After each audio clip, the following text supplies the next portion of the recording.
अपने चिंतन की धारा बदल दो, रोग चिंता का मिट जाएगा। कर तपस्या करो याद शिव को, दिल को आराम मिल जाएगा। ओम शांति। बहुत सुंदर विषय है फरिश्ता स्थिति, और उसके लिए आवश्यक है संस्कार परिवर्तन।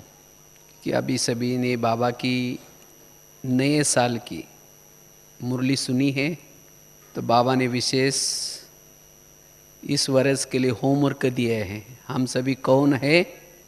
फरिश्ता है, फरिश्ता है, फरिश्ता। बाबा ने 3 बार इस बात को दोहराया, मना हमें फरिश्ता बनना ही है। और उसके लिए बाबा ने कहा कि वो स्थिति बनाने के लिए हमें क्या करना है? अपने संस्कारों को परिवर्तन करना है। जो संस्कारों को परिवर्तन नहीं करेगा वो फरिश्ता नहीं बन सकता, क्योंकि फरिश्ता अर्थात हल्का, और हल्का कौन रह सकता है?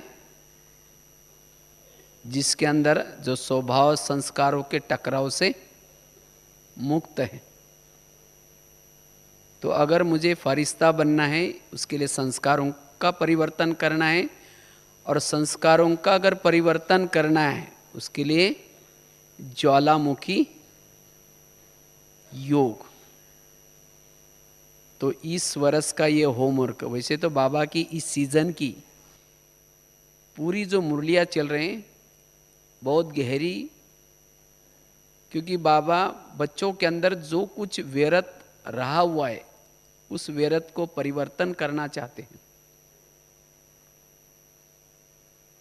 तो हमें फरिश्ता बनना है। तो फरिश्ता अर्थात जो सदा हल्का है, जिसकी मन बुद्धि सदा उपराम है, जो इस फर्श पर रहते हुए भी सदा अर्श में अर्थात उपराम रहता है। फरिश्ता अर्थात लाइट माइट, जो सदा लाइट रहता है और माइट अर्थात शक्तिशाली रहता है, वह है फरिश्ता। फरिश्ता अर्थात मास्टर सर्वशक्तिवान।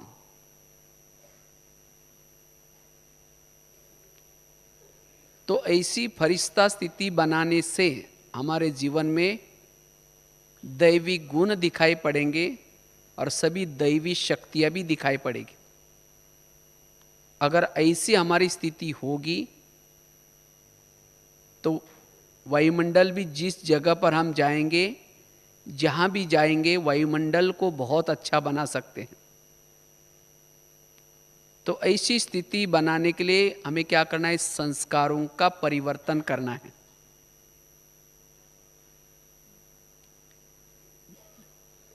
लेकिन ये संस्कार परिवर्तन, संस्कार 2 प्रकार के होते हैं, और ये संस्कारों के कारण ही हम देह भान में आ जाते हैं। जो देह भान में रहता है उसको फरिश्ता नहीं कहेंगे। देह भान के मिट्टी में जिसकी मन और बुद्धि है उसको फरिश्ता नहीं कहेंगे। तो इस देह भान के मिट्टी से सदा दूर, सदा हल्के, तो उसके लिए हमारे अंदर के जो भी संस्कार है उसको हमें क्या करना है? परिवर्तन करना है। तो जैसे कहा कि हमारे 2 संस्कार है, जो 2 संस्कार हमें देह भान में लाते हैं और भारी बनाते हैं। तो 2 संस्कार, पहला है आपस के जिन लोगों के बीच में हम रहते हैं उन लोगों के आपस के टकराव के संस्कार, भाव, स्वभाव, मान, अपमान, निंदा, स्तुति। जिस लोगों के बीच में हम रहते हैं उन लोगों के तरफ से जब ऐसी कोई बातें आती हैं, ऐसे कोई विघ्न आते हैं जिसके कारण हमारी मन और बुद्धि ध्येय भान में आ जाती है, और ध्येय भान के कारण न चाहते हुए भी मन में निगेटिव विचार चलते हैं, न चाहते हुए भी बुद्धि के अंदर व्यर्थ भाव और भावना पैदा होते हैं, और जिसके कारण हम फरिश्ता स्थिति की अनुभूति नहीं कर पाते। तो इसीलिए अगर मुझे फरिश्ता बनना है, जिन लोगों के बीच में मैं रहता हूं, जिन लोगों के संबंध संपर्क में रहता हूं, लेकिन उन लोगों के बीच में रहते हुए भी उनसे किनारा नहीं करना, लेकिन उन्हीं के साथ में रहते हुए भी उनके व्यवहारों से, उनकी बातों से मुझे एडजस्ट होकर के चलना है, और उन बातों का असर मेरे मन और बुद्धि के ऊपर ना पड़े, और वही सभी के बीच में रहते हुए भी फरिश्ता स्थिति को बना सकता है। अगर उन्हीं के अंदर की कमी कमजोरी का चिंतन चलता है, व्यर्थ बातों का चिंतन चलता है, वो फरिश्ता स्थिति के बजाय उन्हीं बातों का चिंतन करता रहेगा, वो लाइट माइट की अनुभूति नहीं कर पाएगा। तो इसलिए यही स्वभाव संस्कार को हमें परिवर्तन करना है, हमें परिवर्तन करना है। दूसरे को परिवर्तन करने का इंतजार नहीं करना है कि वो परिवर्तन हो जाए, वो हो जाए तब मैं फरिश्ता बन सकता हूं, लेकिन नहीं, उन्हीं के लोगों के बीच में रह करके, उन्हीं के संबंध संपर्क में रह करके हल के रहना है। तो उसके लिए क्या करें, उसके ऊपर हम चर्चा करेंगे। दूसरा है संस्कार, मेरे खुद के अपने संस्कार। दूसरे तो मुझे बहुत अच्छा प्यार कर रहे, स्नेह कर रहे, ना कोई अपमान कर रहा है, ना कोई निंदा कर रहा है, बहुत अच्छे लोग हैं, लेकिन कभी कभी मेरी ही बुद्धि मुझे धोखा देती। जो बुद्धि कभी परमधाम को देखती थी, वही बुद्धि के कोई देहधारी को सामने लाती है। जो मन परमधाम का, बाबा का चिंतन करता था, वही मन आज विकारों का चिंतन कर रहा है, निगेटिव बातों का चिंतन कर रहा है। ऐसे स्वभाव संस्कार वाला फरिश्ता नहीं बन सकता। तो खुद के स्वभाव संस्कारों को भी इमर्ज होने नहीं देना है, ओम शांति। और तब जाकर के सबके बीच फरिश्ता बन सकेंगे। क्योंकि ये दोनों से, आपस के स्वभाव संस्कारों के टकराव से या खुद के मेरे अंदर के जो संस्कार है उससे, दोनों से भी हमारे मन में निगेटिव चिंतन चलता है, ओम शांति। व्यर्थ चिंतन चलता है। और जिसके मन में कोई निगेटिव चिंतन चलता है, व्यर्थ चिंतन चलता है, उसकी बुद्धि भी वही जाते हैं, और जिसके कारण वो लाइट माइट की अनुभूति नहीं कर पाता, वो हल्का नहीं रह सकता। इसलिए दो बातों के संस्कारों को अब हमें परिवर्तन करना है, और तब हम फरिश्ता बन सकेंगे। केवल मुख से वर्णन करने से नहीं बनेंगे, मैं फरिश्ता हूं, फरिश्ता हूं। आपके भाग्य कितना श्रेष्ठ है, लेकिन इन कितना दो अपना बातों के पद संस्कारों को मुझे ताकि आप परिवर्तन आप करना में है। हो। तो सबसे पहली बात है, बाबा के घर, कौन सा बाबा? आपस के स्वभाव संस्कारों बाबा के घर बीच आए में रहते हैं, हुए भी, बाप दादा के घर आए हैं, आपस में इसलिए आए हैं भाई? सभी के बीच में रहते हुए भी, चाहे लौकिक बाबा परिवार के चाहे जीवन अलौकिक परिवार, मनाने आए हैं। 2011 तो में उन मिले लोगों के हैं और बीच में रहते हुए भी 2017 मेरा तक मन मिलते सदा हैं। हल्का रहे, मेरे बुद्धि में सच में उन कह लोगों रहा की कोई भी बातें दिल में हूं, न रहे, जो महान उसके लिए भाग्यशाली हो, हमारा चिंतन सदा पॉजिटिव रहे, सुनेंगे ओम शांति। सकारात्मक सोच चले। सकारात्मक सोच के द्वारा ही हम ऐसे स्वभाव संस्कारों की माया से बच सकते हैं। और सकारात्मक सोच कौन से हैं? मुरली। जितना हम सवेरे से मुरली सुनते हैं, और केवल मुरली सुनना नहीं, लेकिन उसका चिंतन करना, सारा दिन बीच बीच में उसको याद करना, आज बाबा ने क्या कहा था, आज वरदान क्या था, आज स्लोगन क्या था। तो जो बातें अच्छी लगी आपको सवेरे, उसका बीच बीच में रिवाइजेशन करना, उसको दोहराना। और जितना ये दोहराएंगे उतना जो छोटी छोटी बातें हम देखते हैं, सुनते हैं, उसका ना मन के ऊपर असर होगा ना बुद्धि के ऊपर असर होगा। और तब हम सभी के बीच में रहते हुए भी कैसे रहेंगे? फरिश्ता रह सकेंगे, हल्के रह सकेंगे।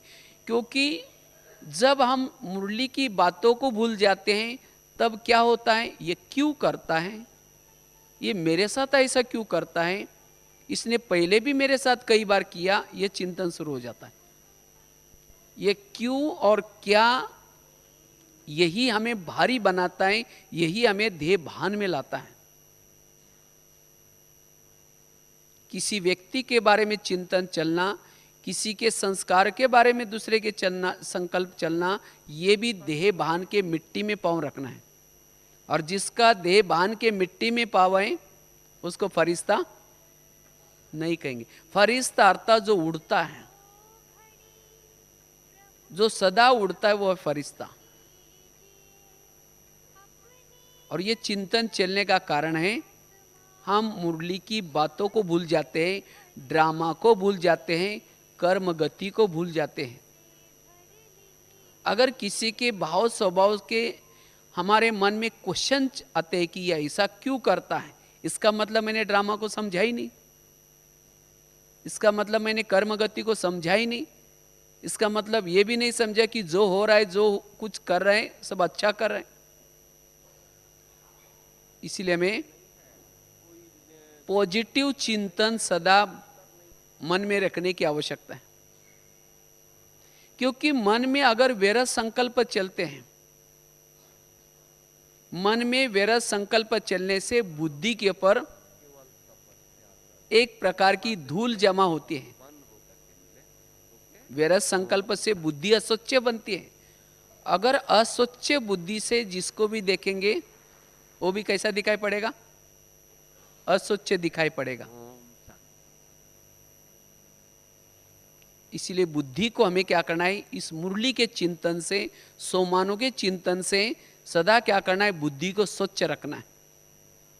और जिसकी बुद्धि स्वच्छ है, जिसका मन हल्का है, वही फरिश्ता बन सकता है।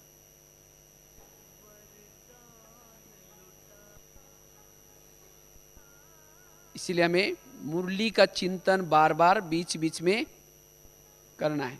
अगर कोई किसी की मुझे कमजोरी नजर आती है, इसका मतलब मैं मुरली को भूल गया। जैसे मैं कई बार एक एग्जाम्पल सुनाता रहता हूँ। एक दो माताएं थी, एक माताजी 2 मंजिल पर रहती थी, दूसरी माताजी 1 मंजिल पर रहती थी। तो दूसरे मंजिल वाली माताजी क्या करते हैं, रोज अपने घर के खिड़की से पड़ोसनी के छत पर देखते हैं। वो पड़ोसनी माताजी क्या करते हैं, अपने कपड़े सुखाते हैं छत पर। तो उसके कपड़े देख करके पति को बुला करके दिखाते हैं खिड़की से, देखो इसको कोई अक्ल नहीं, बोलते कितने मैले कपड़े हैं, ये कितने गंदे गंदे कपड़े धुलाई करते। पति को बुला करके कहते जा करके देख के आओ, पूछ क्या वो कौन सा साबुन यूज करते हैं, कौन सा सर्फ यूज करते हैं। तो पति तो कुछ नहीं बोलता, नहीं नहीं जाओ, बोले पूछ के आओ। तो एक दिन जब उसने खिड़की से देखा वो 2 मंजिल वाली माताजी ने, तो उसके कपड़े अच्छे दिखने लगे। जब उसके कपड़े अच्छे दिखने लगे तो पति को बुला करके कहते आज इसको कैसे अक्ल आ गई, आज कितना अच्छा धुलाई किया। कहते जाओ पूछ के आओ आज कैसे अक्ल आ गई, आज कौन सा साबुन यूज किया, कौन सा सर्फ यूज किया। तो जब पति को ये बात बोलते हैं तो पति धीरे से मुस्कुराता है और कहते हैं आज सवेरे सवेरे मैंने अपने घर के खिड़की के कांच साफ किए हैं। समझ में आया? माना रोज वो कैसी धुलाई करती थी, वो बहुत अच्छी धुलाई करती थी, लेकिन उनको गंदे क्यों दिखते थे, क्योंकि उनके ही घर के खिड़की के कांच गंदे थे। अब बेचारी उसका क्या दोष है। ठीक इसी तरह हम भी क्या करते हैं, जब मुरली को भूल जाते हैं तब मन में निगेटिव चिंतन चलता है। निगेटिव चिंतन चलते चलते हम अपने बुद्धि रूपी खिड़की से जब दूसरों को देखते हैं तो क्या करते हैं, कहते ये ऐसा क्यों करता है, इसने ऐसा क्यों किया। फिर इस बात को मन में चिंतन करते करते किसी और को भी शेयर करेंगे, कहते वो हमेशा ऐसा करता रहता है, वो ऐसी करते रहते। तो इससे क्या हो गया, आकाश में थूकेंगे, थूका कहाँ आएगा, अपने ही मुंह पर आता है। इसी तरह ऐसा चिंतन करने से स्वयं का समय चला गया, स्वयं का स्वाद चले गए, वेस्ट जाता है। इसीलिए बाबा कहते बच्चे रोज अपने खिड़की को साफ करो, और जब अपनी खिड़की साफ होगी तो उस खिड़की से जिसको भी देखेंगे वो सब अच्छे दिखाई पड़ेंगे। तब आपको इस भाव स्वभाव की माया से बच सकेंगे, और तब जाकर के सभी के बीच में रहते हुए भी हल्के रह सकेंगे। इसीलिए हमें क्या करना है, रोज अपनी खिड़की को साफ करना है। और साफ करने का साधन क्या है, मुरली। जैसे बरसातों में जब गाड़ी चलती है ना, तो कांच के सामने एक वाइपर चलता रहता है ताकि सामने का स्पष्ट दिखाई पड़े। इसी तरह हम भी अपने बुद्धि के सामने बीच बीच में क्या करना है, ये मुरली रूपी वाइपर चलाते रहना है। आज बाबा ने क्या बोला, आज बाबा ने क्या कहा था, तो तब जाकर के हम आपस में एक दूसरे के स्वभाव संस्कार में हल्के रह सकते। और जो हल्का सदा रहता है, जिसका कुछ भी चिंतन नहीं चलता, साक्षी अवस्था में है, वही फरिश्ता बन सकता है। वही कर्म करते हुए भी कर्म योगी बन स्थिति में रह सकता है। वो सदा ही कर्म योगी स्थिति में, लाइट माइट स्थिति में रह सकता है।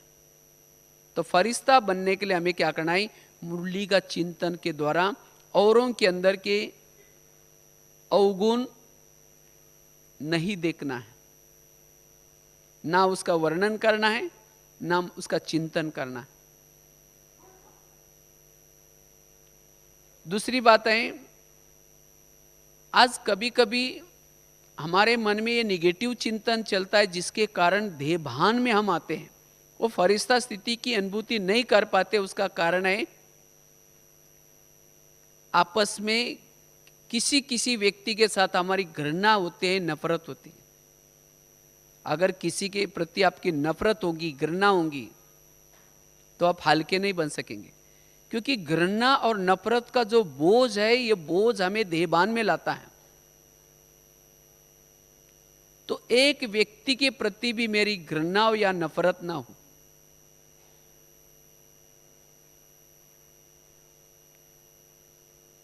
इसलिए हमारे हर व्यक्ति के साथ मेरे शुभ भावना। अगर किसी के प्रति नफरत है, घृणा है, और घृणा नफरत किसे बनती है, जितना मन में निगेटिव का चिंतन करेंगे, दूसरे के अवगुणों का चिंतन करेंगे, उतना आपका भाव भी निगेटिव बनेगा और भावना भी। बाबा ने कहा ना, किसका परिवर्तन करना है, व्यरत भाव, व्यरत भावना, व्यरत वृत्ति। क्योंकि संस्कार इससे बनते हैं, भाव और भावना से संस्कार बनते। जितना किसी के निगेटिव को जितना बार बार दोहराएंगे, चिंतन करेंगे, वो अंदर रग रग तक पहुंच जाता है। और एक बार अगर अंदर पहुंच गया, उसके प्रति नफरत, घृणा शुरू हो जाता है, और उसे अनेक प्रकार की बातें पैदा होती है, जिसको कहते हैं ना टेंशन। टेंशन क्या है, टेंशन किससे पैदा होता है, व्यर्थ मन से चिंतन करते करते करते क्या होता है, घृणा, नफरत, ईर्ष्या, वैर, विरोध, फिर उसके बाद काम, क्रोध, लोभ, मोह, अहंकार। कितने हो गए, 10 बच्चे। टेंशन अर्थात 10 मतलब 10, सन मतलब बच्चे, 10 बच्चे पैदा होते हैं, जिसको ही क्या होता है, टेंशन। तो ये टेंशन कहाँ से शुरू हुआ, व्यर्थ से। इसीलिए बाबा कहते बच्चे, इस व्यर्थ को खत्म करो तो आपको ये टेंशन 10 बच्चे पैदा नहीं होंगे। और जिसको 10 बच्चे होंगे वो सुखी कैसा रह सकता है? एक आएगा हिलाता रहेगा, दूसरा भी आएगा हिलाता रहेगा, आप योग लगा नहीं सकेंगे। इसीलिए हमें क्या करना है, इस व्यर्थ को खत्म करना है। अगर किसी के प्रति मेरी भावना निगेटिव बनी भी है, घृणा नफरत बनी भी है, तो उस घृणा और नफरत की बातों को हमें क्या करना है, भाव और भावनाओं को परिवर्तन करना है। इसीलिए बाबा कहता है ना, ये परिवार बड़ा अच्छा है, लेकिन कभी कभी जिसको बाबा कहते हैं मीठे बच्चे, प्यारे बच्चे, हम उसके लिए क्या कहते हैं, इसको कोई अक्ल नहीं, ये पता नहीं कैसे ज्ञान में चलता है। इसका मतलब उसके प्रति मेरी क्या भरी है, घृणा भरी है। और घृणा नफरत, पुरानी बातें, पराई बातें, व्यर्थ बातें, ये हमें क्या करते हैं, घृणा नफरत पैदा करते हैं।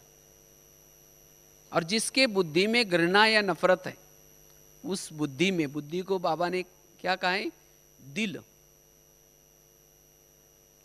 अगर घृणा नफरत है किसी के प्रति, तो उस दिल में बाबा कैसा बैठेगा?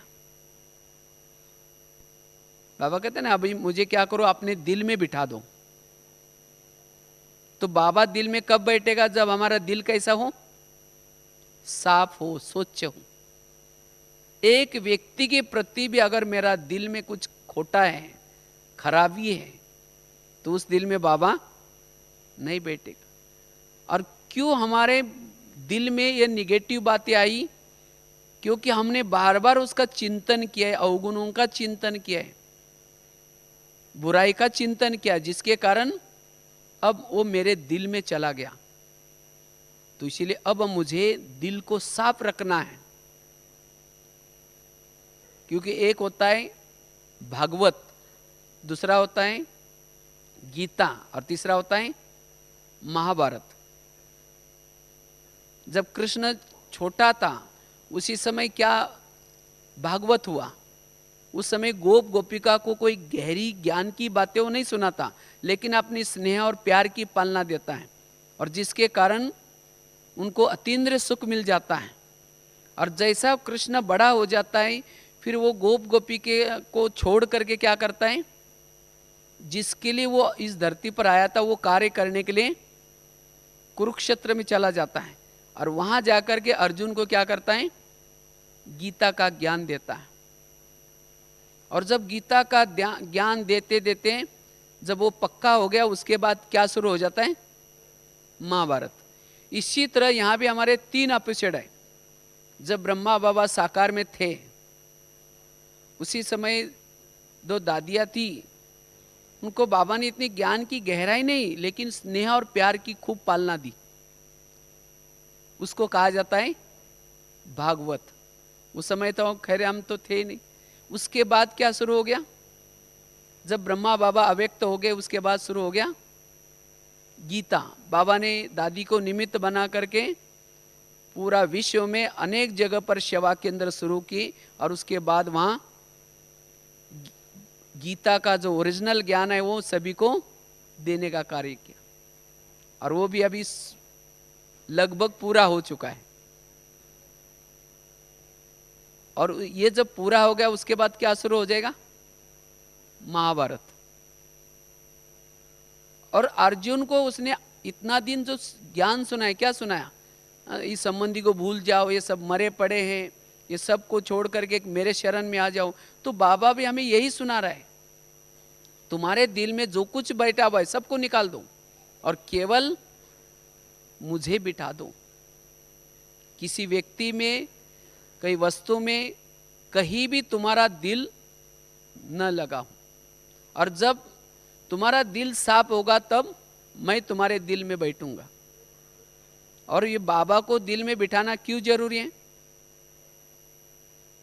क्योंकि महाभारत के समय अगर कृष्ण अर्जुन के रथ में ना होता, तो कौरवों के इतने प्लान से वो बच नहीं सकता था। लेकिन वो अर्जुन, कृष्ण था, इसीलिए उसने बचाया।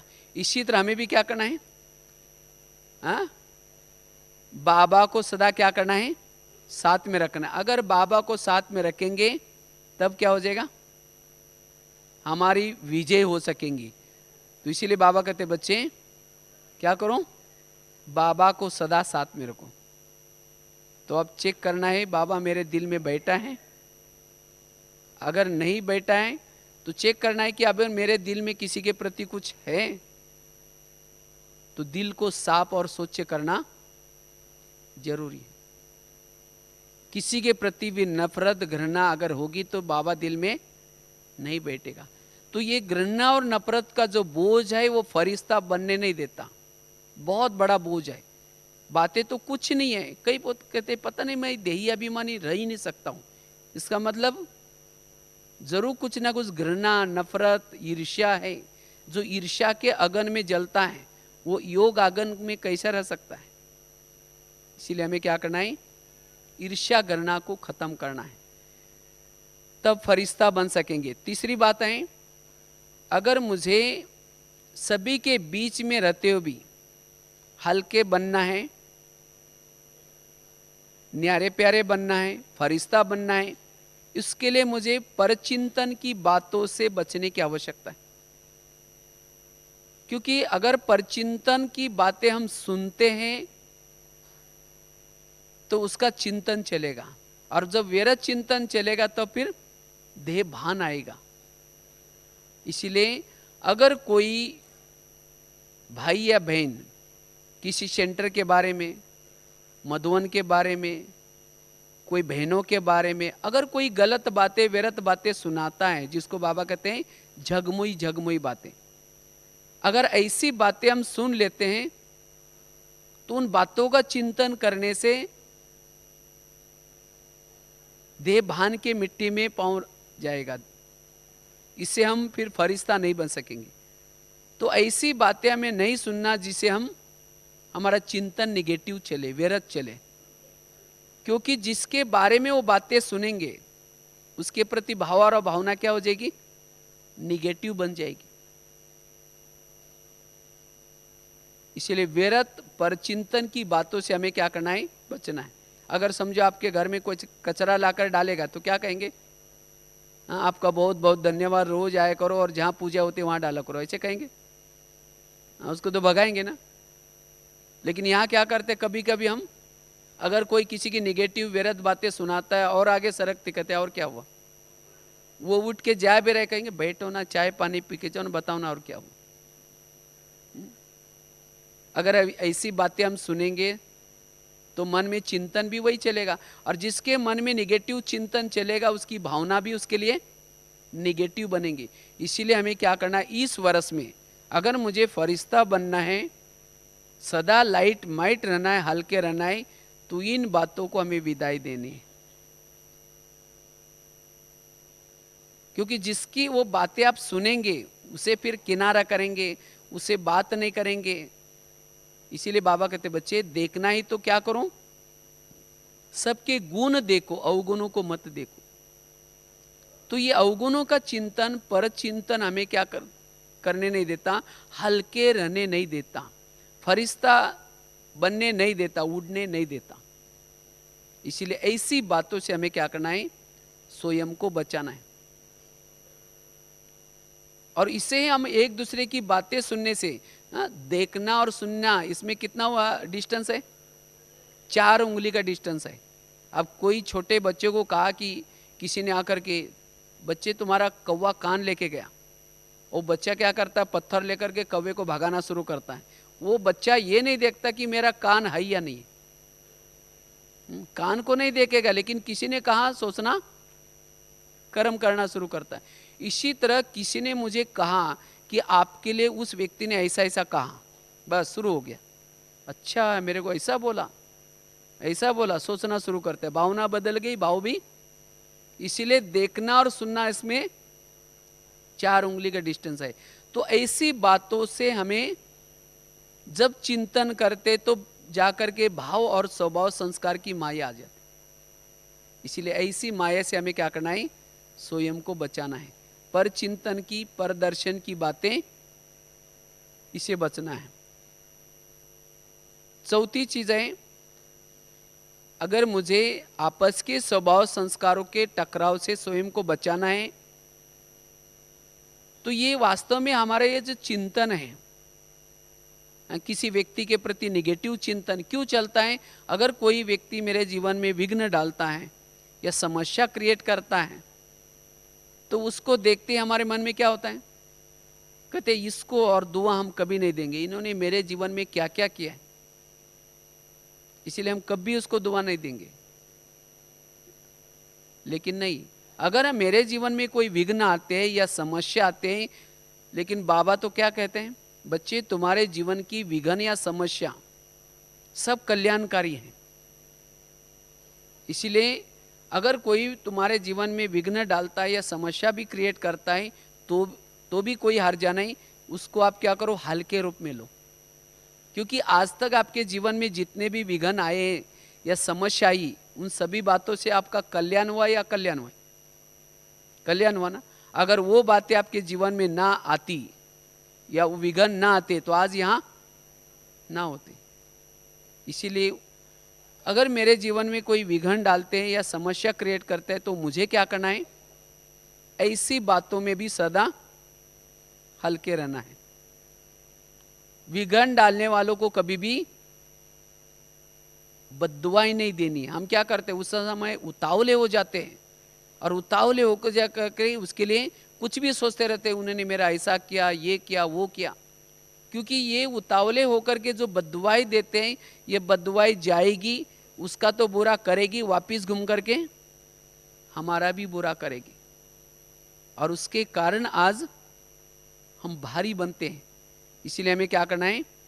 अगर मेरे जीवन में जो भी विघ्न आते हैं, समस्या आते हैं, ये सब मेरा कल्याण करने वाली बातें हैं। इसीलिए मुझे क्या करना है? विघ्न डालने वालों के प्रति भी हल कराना है। वास्तव में हमारे जीवन में आज तक जिन्होंने विघ्न डाले, समस्या क्रिएट की, वो सब दुआओं के पात्र हैं, धन्यवाद के पात्र हैं। अगर वो विघ्न न डालते तो आज यहाँ ना होती। इसीलिए गीता का सार क्या है? जो हुआ अच्छा हुआ, जो हो रहा है और जो होगा वो भी अच्छा। इसीलिए हमें उसका निगेटिव चिंतन नहीं करना है। नहीं तो ऐसी बातें हमें क्या करते? फरिश्ता बनने के बजाय भारी बनाते हैं। ये मेरे जीवन में ऐसा क्यों हो रहा है, कैसा हो रहा है। और जितना हम निगेटिव का चिंतन करते हैं, उतना हमारे जीवन से शक्तियां और गुण हमको छोड़ के चले जाते हैं। जो निगेटिव चिंतन करता है अपने जीवन के बारे में, उसके जीवन में कोई शक्ति नहीं होगी। और जब शक्तियां नहीं होंगी तो गुण शक्तियों के बच्चे हैं वो भी चले जाते हैं। और जिसके पास गुण और शक्तियां नहीं है, वो स्वयं को कैसा महसूस करता है? अकेला। वो सोचता है मैं अकेला हूं बस। और जितना अकेला महसूस करेगा, उसका मनोबल भी कमजोर होता है, उसका आत्मबल भी कमजोर होता है। इसीलिए बाबा कहते बच्चे, मैंने जो तुम्हारा ड्रामा बनाया है, बड़ा सुंदर बनाया है, ये जो विघ्न और समस्या है वो भी तुम्हारा भला करने वाली है।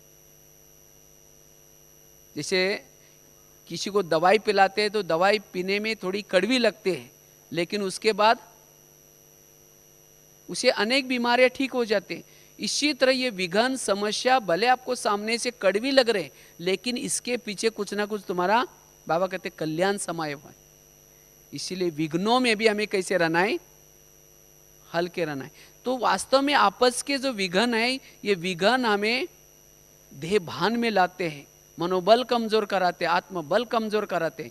इसीलिए हमें विघ्नों में भी पॉजिटिव रहना है। और जो विघ्नों में पॉजिटिव रहता है, उसके पास सभी गुण और सभी शक्ति आती है। और जिसके पास गुण और शक्ति है, वही भविष्य का राजा है। संगम में जिसके साथ कोई शक्ति या गुण नहीं रहते, जो अकेला सदा रहता है, वो भविष्य का राजा नहीं बन सकता। इसीलिए मुझे हर परिस्थिति में क्या करना है? पॉजिटिव दृष्टिकोण बनाना है। विघ्न डालने वालों के प्रति भी पॉजिटिव दृष्टिकोण, और तब जाकर के हम विघ्नों में सदा हल्के रह सकेंगे। आपस में जो विघ्न डालने वाला है उसके प्रति भी हमारी भावना शुभ चलेगी।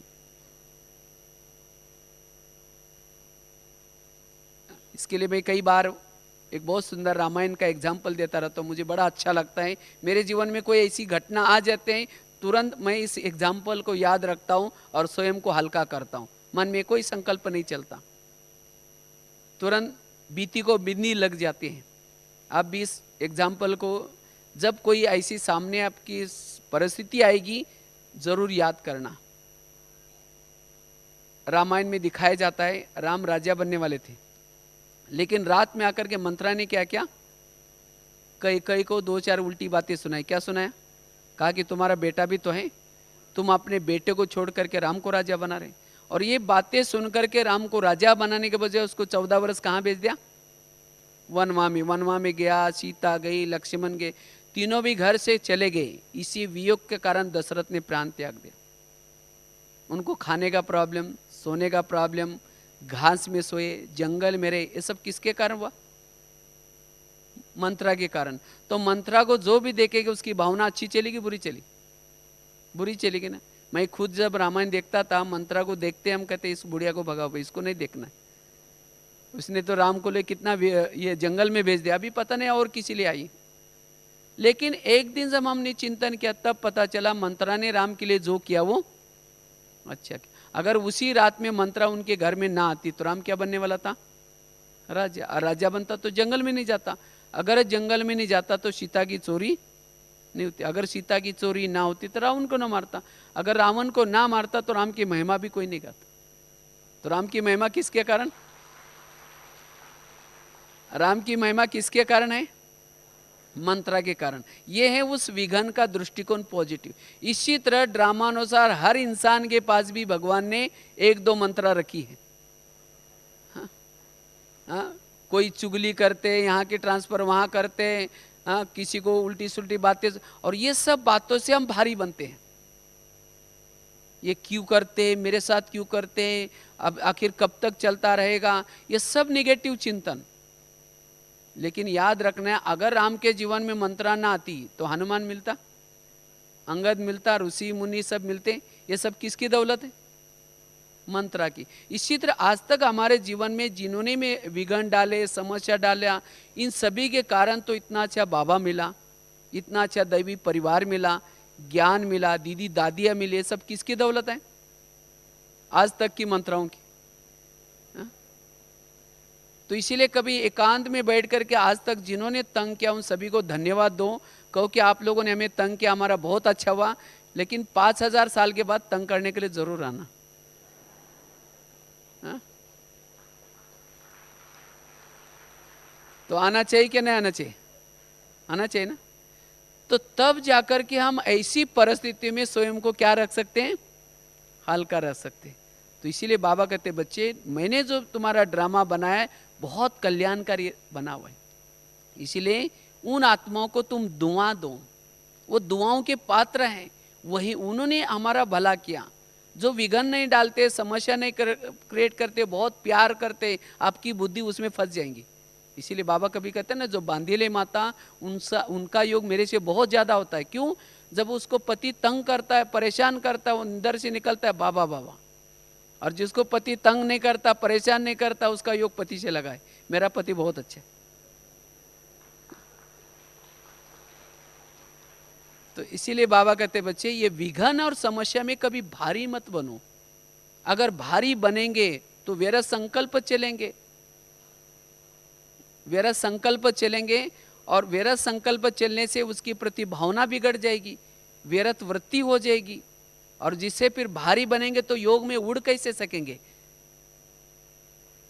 अगर फिकर वाला बादशाह होगा तो फकोर में, नशे में कैसे रह सकता है? इसीलिए बाबा कहते बच्चे, तुम्हारे संबंध में जो भी लोग आए सब तुम्हारा कल्याण करने वाले हैं। तो उसके प्रति आप अपनी भावनाओं को परिवर्तन करो, और भाव को भी क्या करो? परिवर्तन करो। नहीं तो आज हमारी पति के प्रति भावना खराब बनी है, पड़ोसी के प्रति भावना खराब बनी है, बच्चों के प्रति भावना खराब बनी है, ऑफिस में जो लोग कहते हैं ये तो ऐसे है, मेरे कभी अच्छा ही नहीं करते, ऐसे करते हैं, और उनको देखते ही फिर हमारे मन में भारीपन आता है, देहभान आता है, नेगेटिव चिंतन चलता है। इसलिए इन सभी के प्रति हमारी भावनाएं ऊंची हो।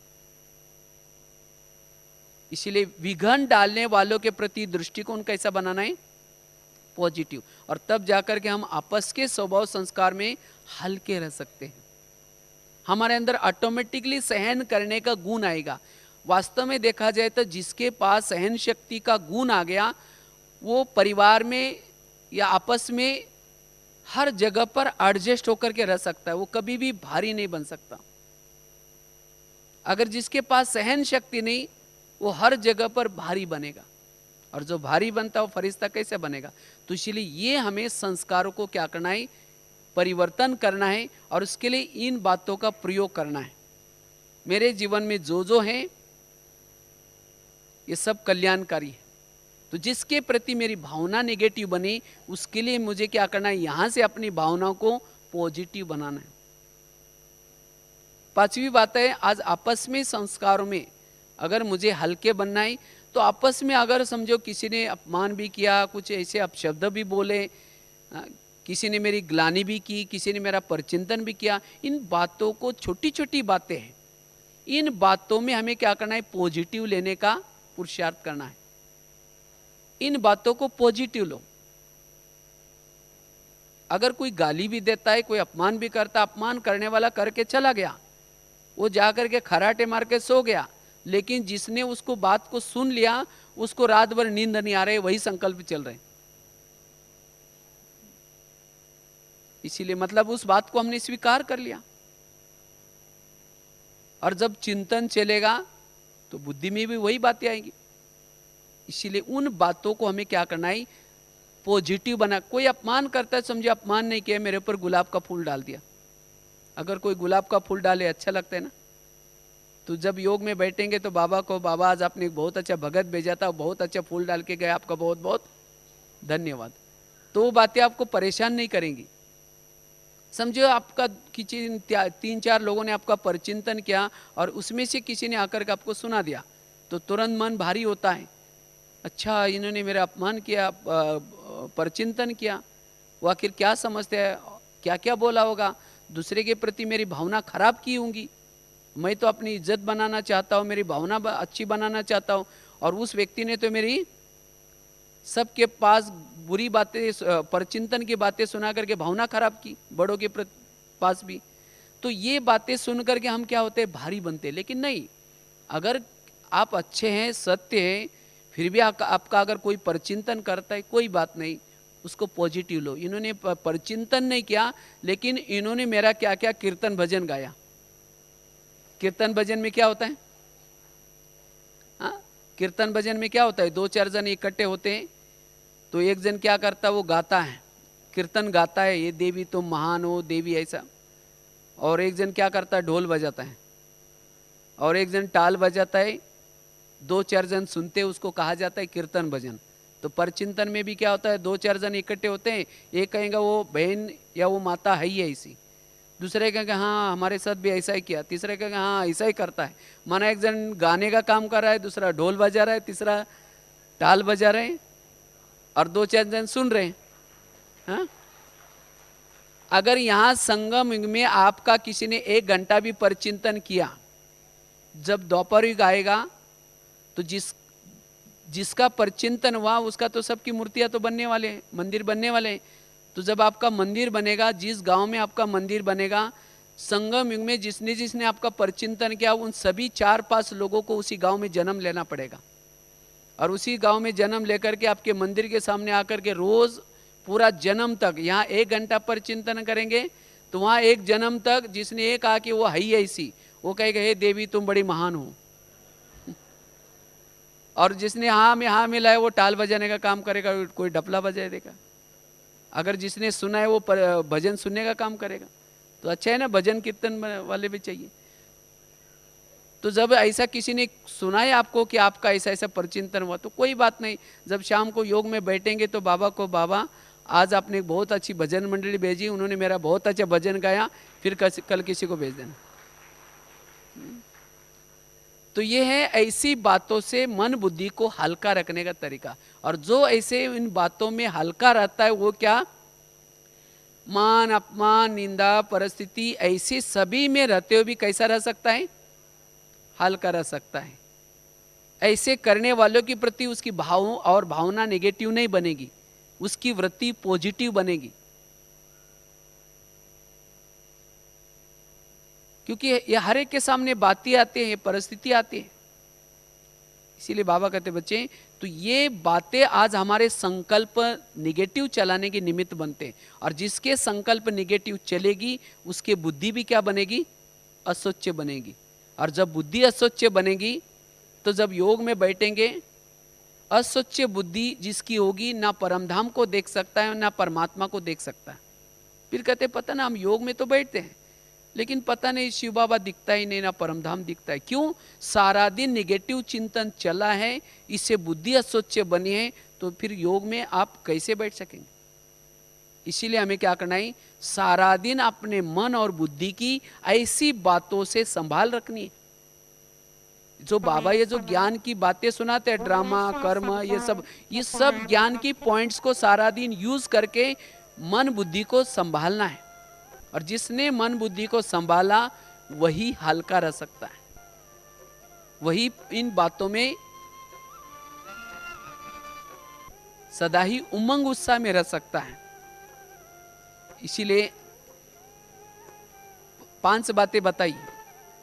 आपस के स्वभाव संस्कारों की माया से बचने के लिए एक तो सबसे पहली बात बताई, मुरली का चिंतन करके, पॉजिटिव चिंतन करके हमें क्या करना है। अगर ऐसी कोई व्यर्थ बातें आते हैं तो उसको मिटाने का प्रयास करना है। जैसे बता ना, कांच की बात बताई, अपने बुद्धि रूपी कांच को रोज क्या करना है, साफ करना है। लेकिन कई कहते नहीं नहीं सवेरे सवेरे हम मुरली सुनने के लिए जा ही नहीं पाते, क्या है थोड़ा सा दुकान खोलना पड़ता है। दुकान खोला, 1 घंटे में कितना मिला, 2000 रुपये मिल गया, लेकिन गंवाया कितना, एक मुरली की कीमत लाखों करोड़ है। आप कहेंगे लाखों करोड़ कैसे? क्योंकि आपने मुरली सुनी, आपके अंदर परिवर्तन आया। अगर परिवर्तन आएगा तो आप सतयुग में जाएंगे और सतयुग में आपको सोने के महल मिलेंगे, उसकी कीमत कितनी होगी? लाखों करोड़ तो कुछ नहीं। और 1 जन्म की बात नहीं, 21 जन्म, 21 तो क्या, अंत समय तक वर्तमान समय संगम की कमाई खा रहे हैं। इसीलिए बाबा कहते बच्चे क्या करो, सबसे पहले दुकान कौन सा खोलो, दुकान, 2 कान खोल करके बैठो। ये 2 कान खोलेंगे तो बहुत कमाई हो जाएंगे। क्योंकि ये दुकान भी किसी लिए खोलते हैं, कमाई के लिए खोलते हैं। ये 2 कान भी किसी लिए बाबा ने दिए हैं, कमाई के। और सबके पास दुकान है ना, 2 कान है सबका, तो ये खोल करके रोज सवेरे सवेरे बैठना है। तो इसीलिए हमें ये, और जो ये सवेरे पॉजिटिव चिंतन की बातें सुनता है, सवेरे का अमृत वेला ठीक ठाक, उसके साथ साथ क्लास के पहले आधा घंटे का योग, और उसके साथ साथ मुरली अगर ठीक ठाक सुनी तो सारा दिन उसका चिंतन पॉजिटिव चलेगा। ऐसी परिस्थितियों में भी वो नेगेटिव चिंतन उसका नहीं चलेगा। अगर ये सवेरे 8 बजे तक आपकी अवस्था ठीक है तो सारा दिन आपका अच्छा जाएगा। और तब परिस्थितियों में, बातों में हल्के रह सकेंगे, तब फरिश्ता स्थिति की अनुभूति होगी।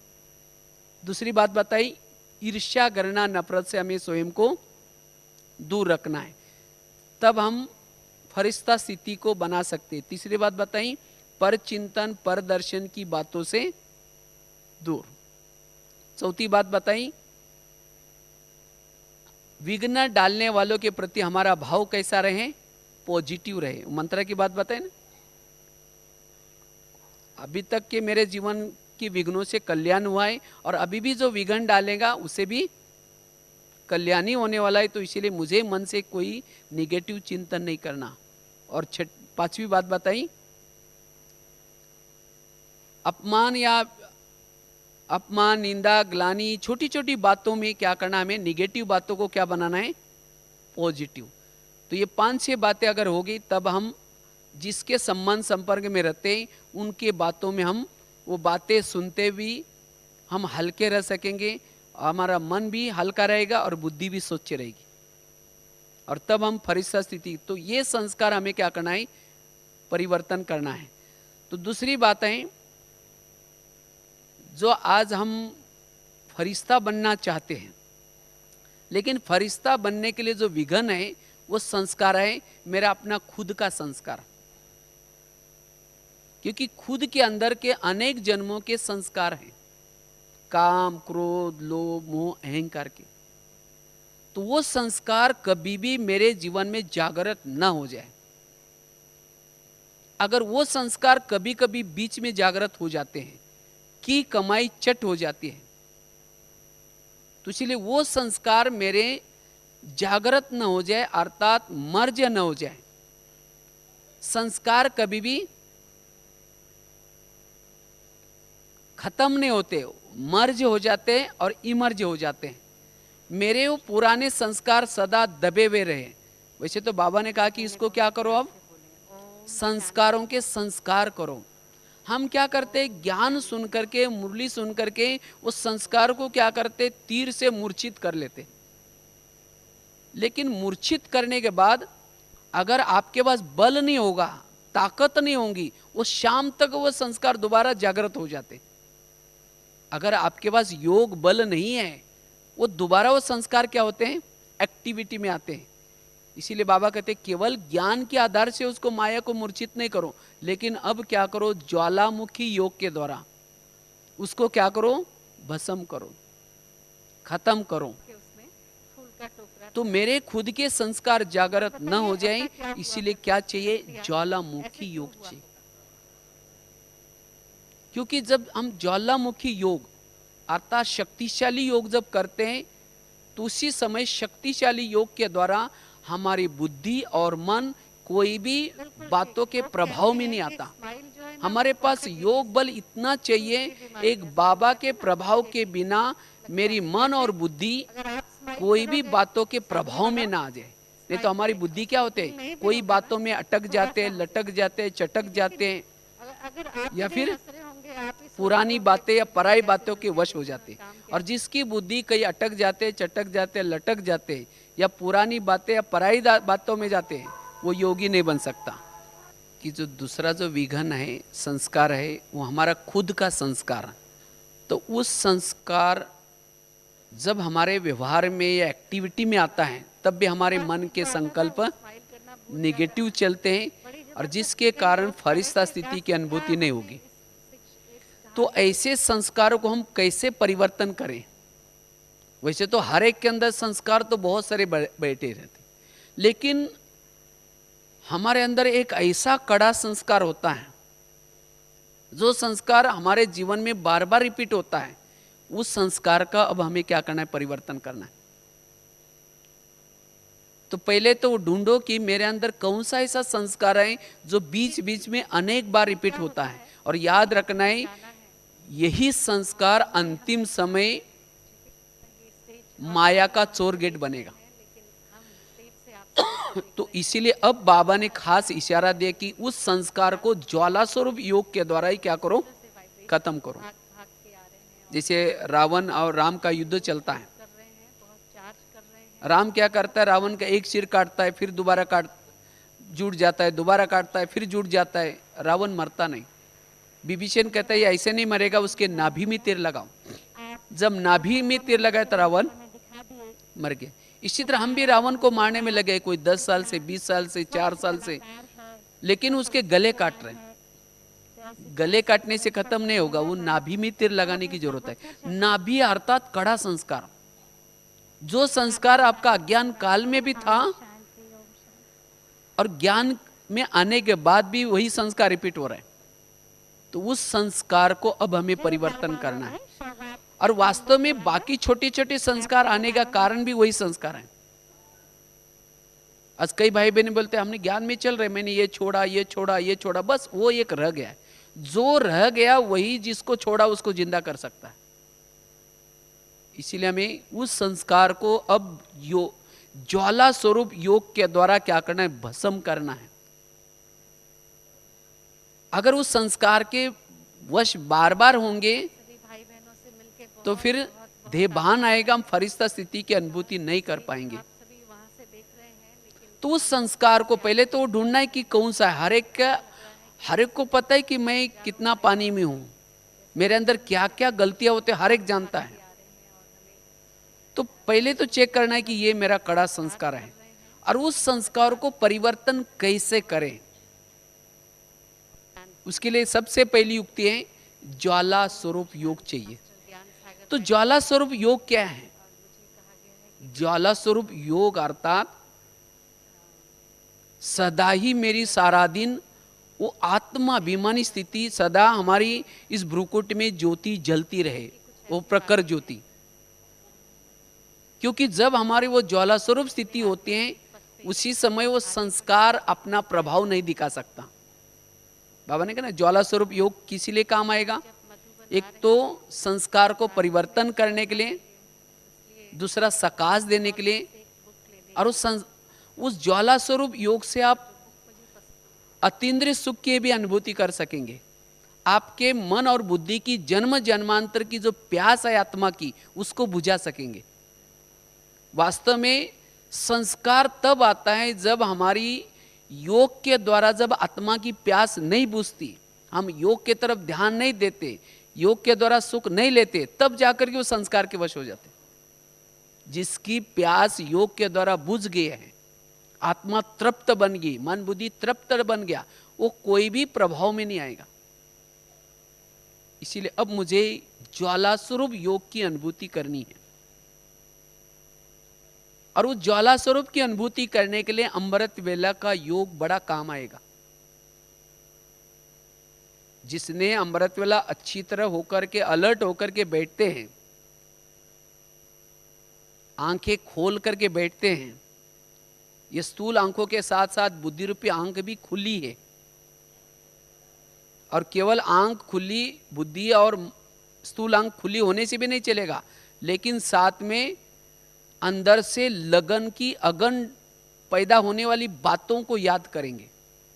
हम चुपचाप होकर के बैठते हैं बस फोटो की तरफ देखते हुए, वो लगन की अगन निर्माण नहीं होगी। तो उसके लिए बाबा ने मेरे पर क्या क्या उपकार किए हैं, बाबा मुझे क्या से क्या बना रहे हैं, बाबा ने मुझे कितनी स्नेह की प्यार की पालना दी है।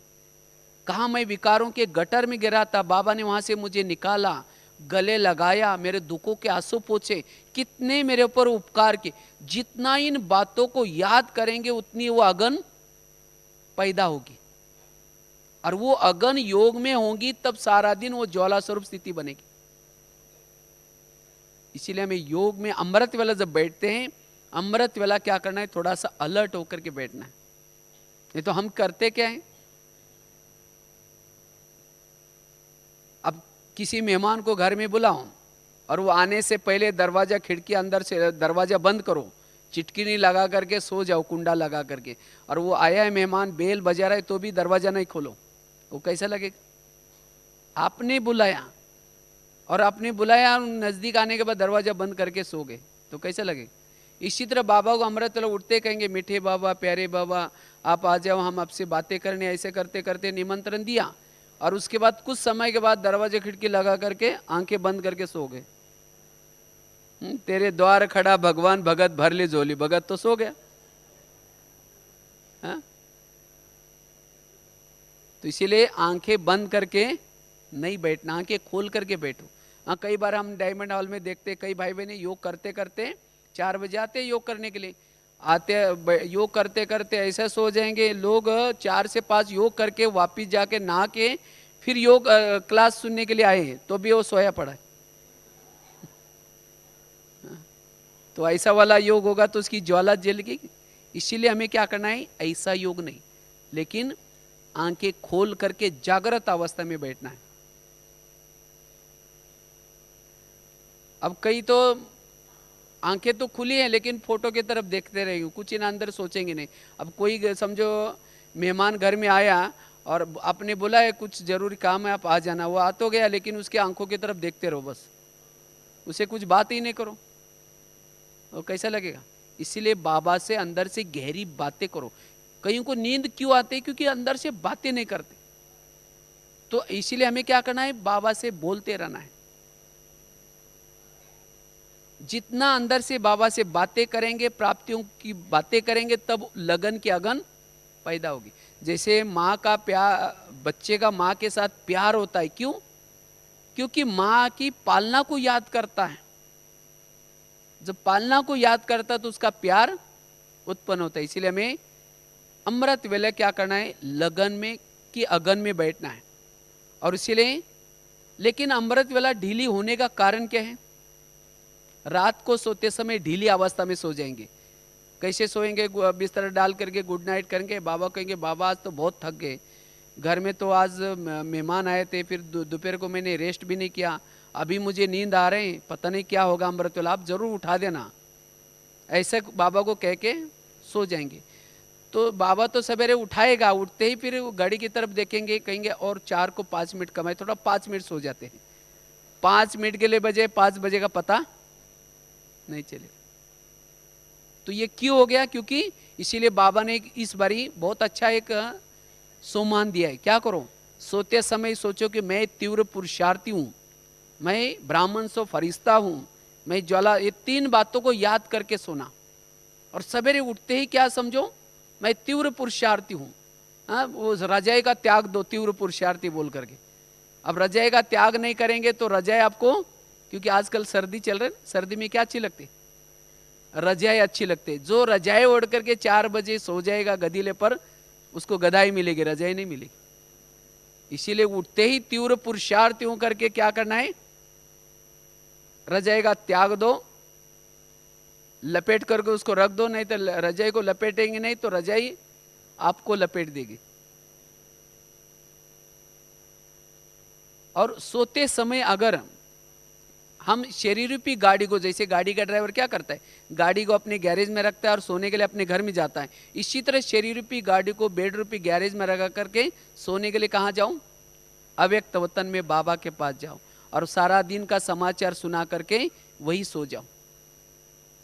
तो सवेरे उठेंगे, बाबा याद आएगा, तो सारा दिन आपकी वो ज्वाला स्वरूप स्थिति रहेगी।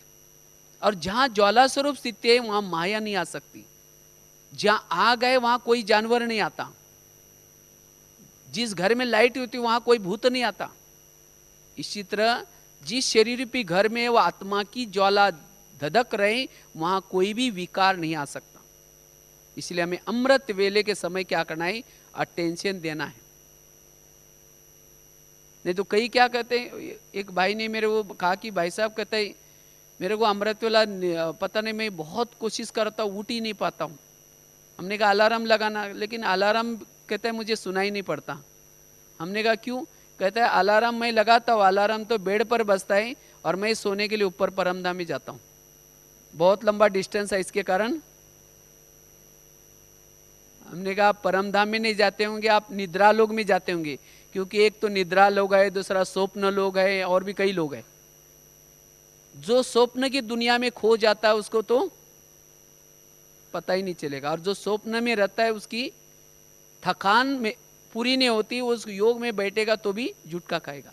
तो अमृत वेला ठीक न होने का कारण है सारा दिन के निगेटिव चिंतन। जो सारा दिन निगेटिव चिंतन करता है वो अमृत वेले के समय थक जाता है। इसीलिए हमें क्या करना है? अमृत वेले के तरफ थोड़ा अटेंशन देना है ताकि हमारी वो ज्वाला स्वरूप स्थिति रहे। दूसरी बात है सारा दिन सोमानों का चिंतन, श्रेष्ठ चिंतन। जैसे सूरज होता है ना, सूरज की आग सदा जलती है, वहां कोई व्यक्ति बैठा नहीं कि कोई आग जलाने के लिए, लेकिन अपने आप एक वायु है, वो वायु क्या हो रहा है? अपने आप में जल रहा है तैयार होकर के। इसी तरह हम भी जितना सोमानों को याद करेंगे हमारी वो अंदर से ज्वाला स्वरूप स्थिति चलती रहेगी। तो इसीलिए हमें सोमानों के निरंतर अभ्यास। थोड़ा सोमानों को भूल गए तो क्या हो जाता है? वो आग थोड़ी कम हो जाती है। तीसरी बात है जितना हम पवित्रता को मेंटेन करेंगे उतनी हमारी वो ज्वाला स्वरूप स्थिति बनेगी। पवित्रता की मेंटेनेंस जरूरी है। अगर आपकी पवित्रता नहीं है तो आपकी ज्वाला कम होगी, ज्वाला भड़केगी नहीं। क्यों? पवित्रता क्यों जरूरी है? जैसे आग के ऊपर अगर घी डालो तो क्या हो जाता है? आग और बढ़ जाती है। इसी तरह हमारी वो ज्वाला स्वरूप स्थिति बने, इसलिए पवित्रता या उसके ऊपर घी का काम करते हैं।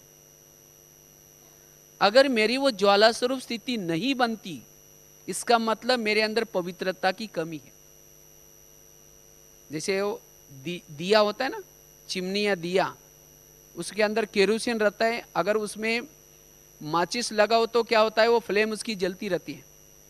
इसी तरह अगर हम योग में बैठेंगे, हमारे चारों तरफ से अगर बैकग्राउंड बन जाए तो योगी का चित्र एक चिमनी का आकार, दिए का आकार आता है। अगर उस चिमनी में पवित्रता रूपी केरोसिन है, तब जाकर के वो उसकी आत्मा की फ्लेम जलती रहेगी। अगर पवित्रता नहीं है, जैसे चिमनी में तेल नहीं है, तो दीपक जलेगा, वो फ्लेम जलेगी नहीं। इसी तरह पवित्रता की जितना मनसा वाचा कर्मणा स्थूल जितना पवित्रता है, उतनी वो ज्वाला स्वरूप स्थिति बनी रहेगी। और तब जाकर के वो संस्कार जो मेरे पुराने, वो कभी भी हमारे पास नहीं आएंगे। संस्कार कभी भी इमर्ज नहीं होंगे। क्यों होते हैं? क्योंकि ज्वाला स्वरूप स्थिति आत्म अभिमानी स्थिति नहीं होती। उसके साथ साथ ज्वाला स्वरूप स्थिति को बनाने के लिए हमें जो धारणा याद रखनी है, वेरत बातें, परचिंतन की बातें, जैसे आग के ऊपर अगर पानी डालेंगे तो क्या क्या हो जाएगा? आग बुझ जाएगी। इसी तरह वेरत बातें, निगेटिव बातें, ये क्या हो जाते हैं, वो ज्वाला को बुझा देती है, आपकी नशा को कम कर देते हैं। तो ऐसी बातों से स्वयं को क्या करना है? बचाना है। वेरत बातें, निगेटिव बातों से जितना बच करके रहेंगे, वो ज्वाला सदा जलती रहेंगी। और जितनी हमारी ये ज्वाला स्वरूप स्थिति है, उतना हमारा जो कड़े संस्कार है, मेरे अपने पुराने संस्कार है, वो कभी भी इमर्ज नहीं होंगे, वो कभी भी मेरे जीवन में नहीं आएंगे। और इससे हम फरिश्ता स्थिति की अनुभूति सदा ही लाइट और माइट रह सकेंगे। इसीलिए अब हमें क्या करना है? सदा ही उस ज्वाला स्वरूप का योग। और उसके लिए हमें ज्वाला स्वरूप का योग, एक तो हमें अमृत वेला का क्लास के पहले भी हमें क्या करना है? थोड़ा सा योग करके फिर मुरली सुननी है। जब योग करके मुरली सुनेंगे, तब आपको मुरली का एक एक पॉइंट जैसे आपकी ज्वाला को और तेज करने के निमित्त बनेगा। लेकिन कई क्या करते हैं, बिना योग करके मुरली सुनते हैं, वो मुरली से वो नशा नहीं चढ़ती। क्यों नशा नहीं चढ़ती? क्योंकि बिना योग करके मुरली सुनते। इसलिए क्लास के पहले, सेंटर पर भी नियम है, मधुबन में भी नियम है। तो इसी तरह हमें क्या करना है? क्लास के पहले जा करके थोड़ा योग करके एकाग्र हो करके फिर मुरली सुननी है, और तब जाकर के आपकी वो ज्वाला स्वरूप स्थिति बनी रहेगी। और जो ज्वाला स्वरूप स्थिति में रहता है, उसको किसी के अंदर भी कमी कमजोरी नजर नहीं आती। सब विशेष आत्मा नजर आते, अच्छे आत्मा ही नजर आते, महान आत्मा के रूप में नजर आते हैं। और तब उस भाव स्वभाव संस्कार की माया से भी बच सकेंगे। पांचवी बात है, ज्वाला स्वरूप स्थिति बनाने के लिए हमें विधि पूर्वक योग लगाना है। आज हमारी वो ज्वाला सारा दिन क्यों बनी नहीं रहती? क्योंकि जब हम योग लगाने के लिए बैठते हैं, उस विधि से, जिस विधि से योग करना है, जिस विधि से पावर मिलते, उस प्रमाण नहीं करते। अब योग में बैठे हैं, मन एक तरफ है, बुद्धि एक तरफ है, ऐसा योग नहीं, लेकिन मन और बुद्धि बाबा के तरफ जाए। जब जो विधि से योग करता है, वही ज्वाला स्वरूप स्थिति में रह सकता है। नहीं तो कई क्या करते, योग में बैठते हैं, योग में बैठते तो भी किसी से बात कर रहे, भले मुख से नहीं बात कर रहे, लेकिन अंदर से बात कर रहे। योग में बैठे तो भी देख रहे, योग में बैठे तो भी सुन रहे। अब कोई माता योग लगाने के लिए बैठे हैं, शुरू करेंगे, मैं आत्मा हूँ, शांत स्वरूप हूँ, शक्ति स्वरूप हूँ। अचानक कोई थाली का आवाज आए, कहेंगे बेटा तुमने क्या गिराया? अब इसका मतलब ध्यान कहाँ था? हैं? ये आवाज जो आया थाली का, किसको आया? कान को आया? कि कान ने सुना? कान नहीं सुनता, बुद्धि कानों के द्वारा सुनती है। बुद्धि को ध्यान कहते हैं। इसका मतलब ध्यान कहाँ है? ध्यान तो मेरा यहाँ ही है। जब ध्यान यहाँ है तो मन कहाँ है? यहाँ ही है। जब मन नहीं गया, ध्यान नहीं गया, तो वो ज्वाला कैसी भटकेगी? इसीलिए जब योग में बैठते हैं, लगन में मगन होकर के बैठो, ध्यान परमात्मा में लगा दो। ध्यान, ध्यान मतलब बुद्धि। जैसे कैमरा कोई उस चीज के पास नहीं जाता, कैमरा वही रहता है, लेकिन वहां से वो क्या करता है? कैच करता है। इसी तरह मेरा ध्यान परमात्मा की तरफ हो, ताकि वो परम धाम का विजन मेरे बुद्धि के अंदर आए और उसके संकल्प चले। और जब संकल्प बाबा के हैं और बुद्धि के सामने चित्र परमधाम का बाबा का है, तब मन और बुद्धि एकाग्र है और ऐसे एकाग्र मन से वो ज्वाला निर्माण होती है, उससे शक्ति आती है। तो इसीलिए हमें चेक करना ही, नहीं तो अब समझो बाबा के कमरे में बैठे शुरू करेंगे मैं आत्मा हूँ, शांत स्वरूप हूँ, फिर सोचेंगे अच्छा होगा, याद आए कल परसों एक बहुत अच्छी क्लास हुई थी, उसका कैसेट लेके जाएंगे, फिर कहेंगे ठीक है थोड़ा योग लगा करके फिर जाएंगे मैं आत्मा हूँ, शांत स्वरूप हूँ। फिर सोचेंगे कैसेट लेने के लिए जाएंगे, वही लिटरेचर का स्टॉल भी है, थोड़ा पेन भी लेना, स्टिकर भी लेना है, फिर कहेंगे ठीक है मैं आत्मा हूँ, शांत स्वरूप हूँ, शक्ति स्वरूप हूँ। फिर सोचेंगे आज तो इतने दोपहर को इतनी क्लासेस विशेष नहीं है, थोड़ा बाहर जा कर के कुछ खरीदारी भी करते हैं क्योंकि कल परसों जाना है, फिर कहेंगे ठीक है मैं आत्मा हूँ, शांत स्वरूप हूँ। फिर सोचेंगे खरीदारी में क्या क्या लेना है, हाँ किसको गिफ्ट देंगे, कुछ मधुवन की यादगार देंगे, फिर कहेंगे मैं आत्मा हूँ, शांत स्वरूप हूँ। फिर सोचेंगे इतना पैसा तो है ही नहीं, चलो दीदी से उधार ले लेंगे, वहाँ जाने के बाद दे देंगे, फिर कहेंगे ठीक है मैं आत्मा हूँ, शांत स्वरूप हूँ। फिर सोचेंगे मेरे साथ जो हमारा सेंटर का ग्रुप आया उठ के गए तो नहीं होगा, पीछे मुड़ के भी देख रहे हो है क्या ना, हाँ? चलता है ऐसा। अगर आप ऐसा योग लगाएंगे वो ज्वाला कैसी भटकेगी, हाँ? इसीलिए जब बैठे तो बिल्कुल हमारा चेक करो कि मेरा मन कहाँ है और मेरी बुद्धि कहाँ है, और थोड़ा देर भी अगर ऐसा योग लगाएंगे उस योग से बल मिलेगा, ताकत मिलेगी। तो ऐसे हमें क्या करना है, विधि से योग लगाना है, क्योंकि ध्यान हमारा एक्चुअली, और ध्यान क्यों नहीं जाता, क्योंकि हम ध्यान से बातें नहीं करते, बुद्धि से बातें नहीं करते। इसीलिए बुद्धि को समझाओ, जब आप योग लगाने के लिए जा रहे तभी बुद्धि से बात करो, बुद्धि अब देखो तुम कितनी भाग्यशाली हो, देखो परमात्मा के पास तुम्हें 15 मिनट बैठने का चांस मिलेगा, लेकिन तुम इस परमात्मा को ही देखते रहना और कहीं नहीं जाना, क्योंकि उससे मेरी प्राप्ति है। और मन को भी समझाओ, वास्तव में मन की तो कोई गलती नहीं, जहां बुद्धि जाते वहां मन चला जाता है, जहां हमारा ध्यान होगा वहां हमारा, लेकिन हम क्या करते, जब योग में बैठते तो मन को लेके जाते हैं, मन को लेके जाते, कहते जाओ तुम परमधाम में, मन जाता है। फिर बाद में मन के जो संकल्प दिए, मैं शांत स्वरूप हूँ, आनंद स्वरूप, मन के संकल्प पूरे हो गए, तो जहां ध्यान लटका है, बुद्धि के सामने कोई बात है, वहां फिर मन चला जाता है। इसीलिए पहले ध्यान को लगाओ तो मन अपने आप आएगा। इसीलिए हमें विधि पूर्वक योग लगाना है। तो जितना जो विधि पूर्वक योग लगाता है वही ज्वाला स्वरूप की स्थिति की अनुभूति, सारा दिन लाइट माइट शक्तिशाली स्थिति की अनुभूति कर सकता है। और वही जो विधि पूर्वक योग लगाता है, जो स्वयं को चार्ज करता है, वही सारा दिन फरिश्ता स्थिति में रह सकता है। और वास्तव में जो विधि पूर्वक योग लगाता है उसी को भाव स्वभाव संस्कार की माया से भी वो बच सकता है। इसीलिए हमें, अगर मुझे फरिश्ता बनना है, इस वर्ष में खास योग के तरफ अटेंशन देना है। अगर आप योग अच्छी तरह करेंगे तो सब कुछ आपका ठीक हो जाएगा। और बाकी उस कड़े संस्कार के स्वयं से बचाने के लिए एक तो बताया ज्वाला स्वरूप योग, और वो कैसे करना है उसकी भी आपको 2-4 थोड़ी बातें बताई। दूसरी बात है वो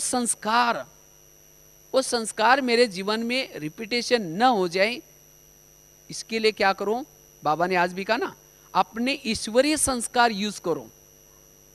ईश्वरीय संस्कार जो ईश्वर ने जो विशेषता दी, इस विशेषता को यूज करेंगे तब क्या हो जाएगा, पुराने संस्कार खत्म हो जाएंगे। बाबा ने कहा ना, पुरानी चीजें तो हम क्या करते, यूज करते हैं, और नई चीजों को कहते बाद में देख लेंगे, इसको बाद में यूज करेंगे। लेकिन नहीं, जितना स्वयं को बिजी रखेंगे, जितना बिजी रखेंगे, जितना स्थूल या सूक्ष्म दिनचर्या ठीक होगी, उतना वो संस्कार पर आपके जीवन में नहीं आएंगे। तीसरी बात है, उस संस्कार से बचने के लिए उस संस्कार का भोजन मत दो। वास्तव में हमारे अंदर का संस्कार एक्टिविटी में कब आता है, जब उसको कहीं से उस बात का भोजन मिलता है, उस वातावरण में हम जाते। जिस प्रकार के हमारे संस्कारों के अंश है, ऐसे अंश वाले संस्कार के वातावरण से स्वयं को बचाओ। अब समझे कि किसी के अंदर काम विकार है, अगर ऐसी आत्मा टीवी देख रहे, कोई फैशन कर रहे, ऐसे ऐसे गीत सुन रहे, ऐसे ऐसे किताबें गलत पढ़ रहे, उस संस्कार का भोजन दे रहे हैं। और जितना उस संस्कार को भोजन देंगे उतना संस्कार क्या हो जाएगा, वो और वो एक्टिविटी में आएगा। इसीलिए हमें क्या करना है, उस संस्कार का भोजन नहीं देना है, ताकि ये संस्कार कमजोर बनते बनते खत्म हो जाएगा। इसी तरह स्वयं के संस्कारों से क्या करना है, स्वयं को बचाना है। और जो संस्कार के वश होगा वो कभी भी फिर राजा नहीं बन सकता, जो अधीन होता है वो अधिकारी नहीं बन सकता। इसीलिए इस वर्ष में अपने खुद के पुराने संस्कारों से बचना है। और दूसरा बताया, आपस के स्वभाव संस्कारों की माया से बचना है। तब जाकर के हमारे संकल्प बचेगा और समय बचेगा, और जिससे हम फरिश्ता स्थिति की अनुभूति कर पाएंगे। तब हम वो सारा दिन वो ज्वाला स्वरूप स्थिति की अनुभूति कर पाएंगे। और उसके लिए आपको उस आपस के स्वभाव संस्कार की माया से बचने के लिए 5-6 बातें बताई। पहली बात बताई, हमें क्या करना है, अपनी खिड़की को रोज साफ करना है, मुरली का चिंतन करना है। दूसरी बात बताई, घृणा नफरत से स्वयं को बचाना है। तीसरी बात बताई, पर चिंतन पर दर्शन की माया से स्वयं को बचाना है। चौथी बात बताई, विघ्न डालने वाले के प्रति सकारात्मक दृष्टिकोण बनाना है, क्योंकि आज तक जो विघ्न आए उसे मेरा कल्याण हुआ है, अभी भी जो आएंगे उसे भी कल्याण ही होने वाला है। उसके लिए मैं मंत्रा की बात बताई थी।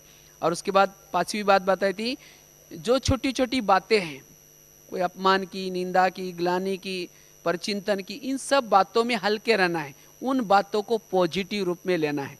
तब भाव स्वभाव संस्कार की माया में आप हल्के रह सकेंगे। आपके अंदर सहन शक्ति के साथ साथ अन्य सभी शक्तियां भी आएगी। और जिसके पास ये गुण और शक्ति है उसका मनोबल कभी कमजोर नहीं होगा। और दूसरी बात बताई, फरिश्ता बनने के लिए अपने खुद के स्वभाव संस्कार से स्वयं को बचाना है। मेरा वो पुराना संस्कार, एक तो होता है 63 जन्मों के पाप कर्म, दूसरा होता है ब्राह्मण बनने के पूर्व के पाप कर्म, और तीसरा होता है ब्राह्मण बनने के बाद भी कुछ पाप कर्म बनते हैं। 63 जन्मों के पाप कर्म विकर्म को खत्म करने के लिए योग बल चाहिए। आज हम फरिश्ता नहीं बन पा रहे, इसका मतलब वो हमारा बोझ खत्म नहीं हुआ है। और दूसरा है ज्ञान से पहले वाले विकर्म को खत्म करना है। उसके लिए योग से नहीं चलेगा, लेकिन आप बाबा को क्या करो, चिटकी में लिख करके दो, बाबा मैंने इस जन्म में ऐसे ऐसे गलत कर्म किए, जो आपको याद आए वो कभी लिख करके अपने जीवन की कहानी को बाबा के कमरे में छोड़ो, इससे आप हल्के बन सकेंगे। और तीसरा है ब्राह्मण बनने के बाद के विकर्म, उसके लिए ना योग बल चलेगा, ना लिख करके देने से चुकता होगा, उसकी सजा मिलती है। इसलिए ब्राह्मण बनने के बाद कभी विकर्म नहीं करना है। नहीं तो एक बार अगर विकर्म होना शुरू हो जाएगा, नहीं तो हम कभी ज्ञान में चलते चलते ऐसे कुछ नियम और मर्यादा से दूर चले जाते हैं, फिर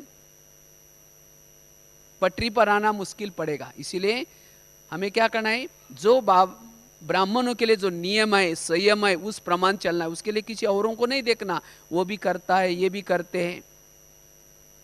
तो इसीलिए बाबा कहते बच्चे, वो पुराना संस्कार भी तब आता है जब हम कुछ गलती करते हैं। बाबा कहते ना, माया तुम्हारी कौन है? वैसे बाबा की माया कौन है? हाँ, बेटी है। तो माया बाबा की बेटी है, तो हमारी कौन हो गई? बहन हो गई। तो हमारे रिश्ता क्या हो गया? तो बहन कभी भी भाई का बुरा नहीं करती, लेकिन जब भाई बाप का जब कहना नहीं मानता, कुछ गलत रास्ते में जाता है, तो बहन आकर के थप्पड़ मारते बस। इसी तरह माया कब आते? जब हम कुछ गलतियां करते हैं। इसीलिए बाबा कहते बच्चे, माया अगर आती है तो आप क्या करो, अपने में परिवर्तन लाओ। उस माया बहन के सामने कहो कि माया बहन, आज मैंने ये गलती की, दोबारा मैं गलती कभी नहीं करूंगा। मम्मा इतना आगे क्यों गई? क्योंकि मम्मा एक गलती दोबारा नहीं करती थी। और वो इसके लिए हमारा ज्वाला स्वरूप योग चाहिए। ज्वाला स्वरूप योग के द्वारा ही हम वो अपने पुराने संस्कार को भस्म कर सकते हैं, उसको मर्ज होने नहीं देंगे। इसीलिए वो योग अमृत वेला अच्छी तरह क्लास के पहले योग, विधि पूर्वक योग 5-6 बातें आपको बताई, उस आधार से हम ज्वाला स्वरूप स्थिति का अनुभव करना है और तब जाकर के वो पुराने संस्कार दब जाएंगे। और उसके बाद लास्ट की बात बताई, उस वातावरण से स्वयं को क्या करना है, बचाना है, तब हमारे पुराने संस्कार परिवर्तन होंगे। तो स्वयं के संस्कारों से बचना है इस वर्ष में, और अन्य के संस्कारों से भी स्वयं को बचाना है, और तब हम इस वर्ष में तीव्र पुरुषार्थी बन सकते हैं। क्योंकि तीव्र पुरुषार्थ में स्वयं के संस्कार और आपस के संस्कार ही विघ्न डालते हैं, और तब हम इस वर्ष में बहुत सारा प्राप्त कर सकेंगे। ठीक है, ओम शांति।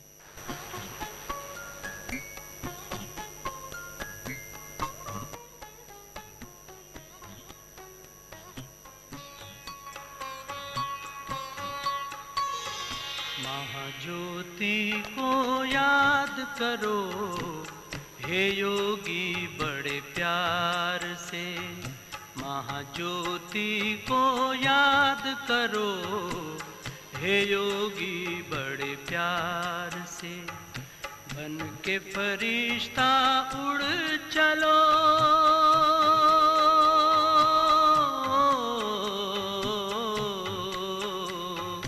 बन के फरिश्ता उड़ चलो हे योगी संसार से, हे योगी संसार से। महाज्योति को याद करो हे योगी बड़े प्यार से, बन के फरिश्ता उड़ चलो हे योगी संसार से, हे योगी संसार से। महाज्योति को याद करो हे योगी बड़े प्यार से।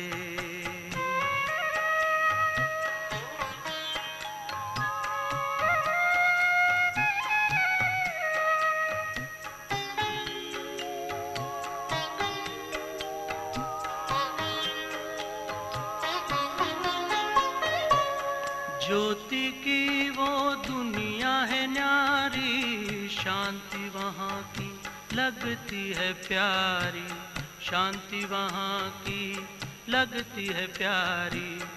ज्योति की वो दुनिया है न्यारी, शांति वहाँ की लगती है प्यारी, शांति वहाँ की लगती है प्यारी।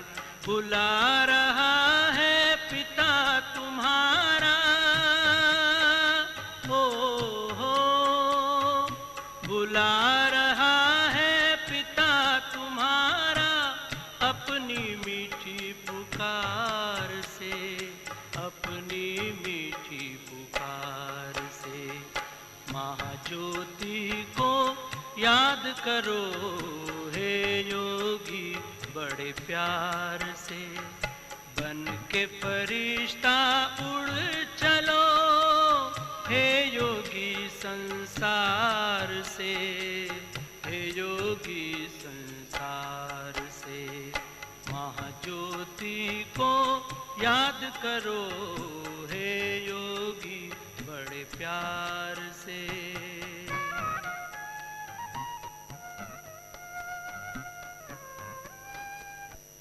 बहुत बहुत धन्यवाद भगवान भाई जी को। संस्कार को परिवर्तन करने में क्या क्या विघ्न आते हैं और हमें उसको कैसे परिवर्तन करना है, इस विषय पर अच्छी तरह से स्पष्ट किया। एक हाथ हिला के अपना थैंक्स प्रकट करना। ओम शांति।